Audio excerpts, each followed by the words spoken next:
I am pleased and honored to share a word about Melvin Morgan because she is a dynamic Christian leader, an effective voice for social change, and a passionate advocate for the downtrodden.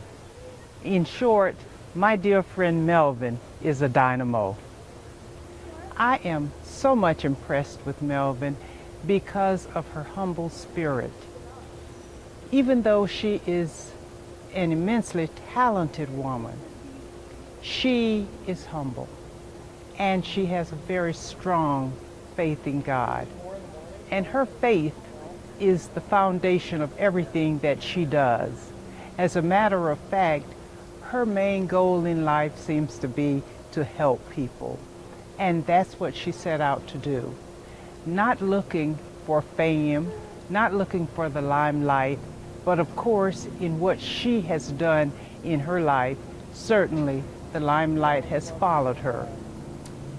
In her church alone, of all the leadership roles that Melvin has had, the one that she went straight to the top in is president of her missionary society, the Women's Missionary Society.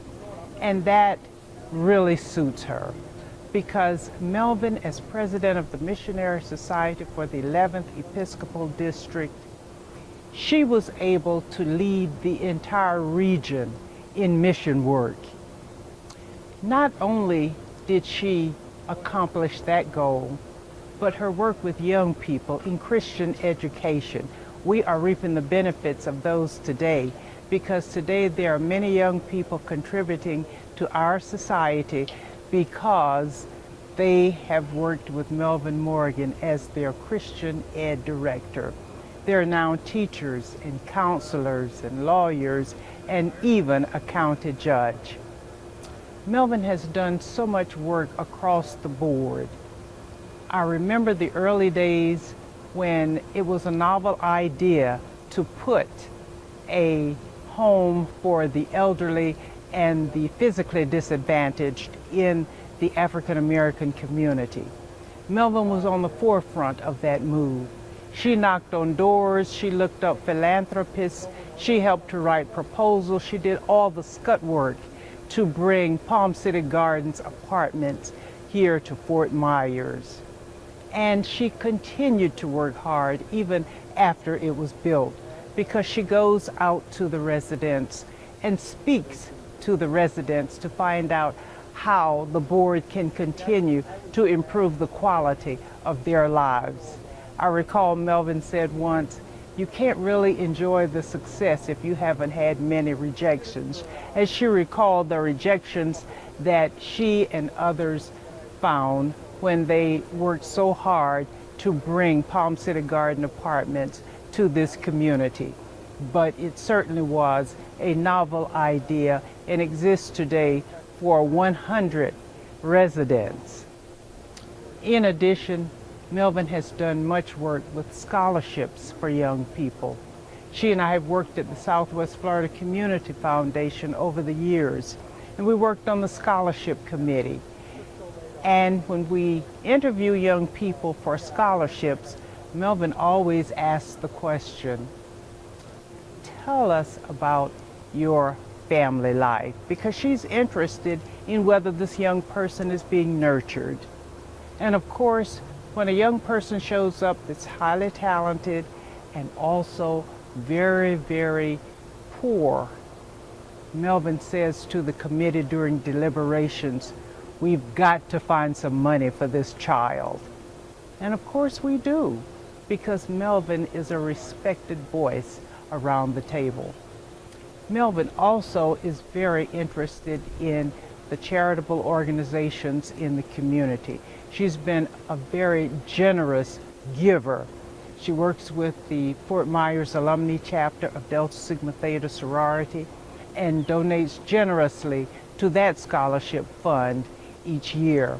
She also donates to other charities in the community and also to other churches other than her own in the community.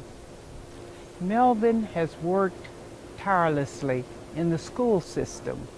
She worked so effectively that she earned the title of School Social Worker of the Year, and also the title of Ida Baker Minority Educator of the Year. Melvin has been a very strong influence in this community. She is a talented orator, and with her strong faith in God, that is an awesome combination, because Melvin is very passionate about any issue that she takes on. I recall that when she was with the Lee County Commissioners, she said to me, "Audria, it's tough keeping up with all of the issues that come before us, but I do my homework because that's the only way I can help people." And that's been her mantra all along, to help people, to work with them, and to make sure that they have the good quality of life that all human beings deserve. So we are very proud of Melvin. We are very pleased that we can call this courageous woman, this dedicated woman, this woman with a boundless capacity for compassion. We are very pleased to call Melvin our own, and this community is quite blessed to have Melvin Morgan. Well, hello, Melvin Morgan, my dear sweet friend. I love you so much, and what have you done for our community is without number. Thank you so very much. And hello, Fred, and hello to the rest of the Morgan family and all the folks watching this evening. I can only sit here and brag about Melvin Morgan. She became the first African American ever to serve on the Lee County Commission, and it was highly deserving, and I'm so proud to say that I played a small role in introducing her to the governor of the state of Florida, and the rest she took care of all by her own background, her experience. She's just a super person, and Governor Graham recognized that right off the bat. Both Fred and Melvin were cutting their teeth in the toughest times of education in Lee County during the old days of first integration. And my wife was a part of that, so I know all about that. And they had to deal with the toughest kids, the ones we used to call truants. So you guys have paid your dues in so many ways, and Melvin, it is altogether appropriate that your name is on that big constitutional building there on Martin Luther King. I love you. This comes from Mary Lee as well. You guys are wonderful. Our community is a much better place because of Melvin Morgan. God bless you and give you many years. Bye-bye. I felt like I knew the whole Morgan family before I knew Mel. I watched husband Fred teaching tennis on the old tennis course just north of Lee Memorial. And then I watched skinny little Fred Jr. Playing tennis and showing everybody what a great star he was playing at the landings. And then I got to meet Melvin. And what a great pleasure and honor it was to know her through the school district, through her social work, through the work that she did with Lee Memorial in the mid-'80s on older adults, but also then suddenly becoming a county commissioner, the first and truly only black county commissioner. But more importantly, I got to know her when she joined the team at the Southwest Florida Community Foundation. And we served as officers together, and she even turned down becoming the chairman because of her statewide church work. Melvin Morgan is an icon for our community, somebody we all love and trust and respect, because when Melvin speaks, everybody wants to listen. There's always some substance, always love, always care. What a great opportunity it is to say congratulations to Mel Morgan.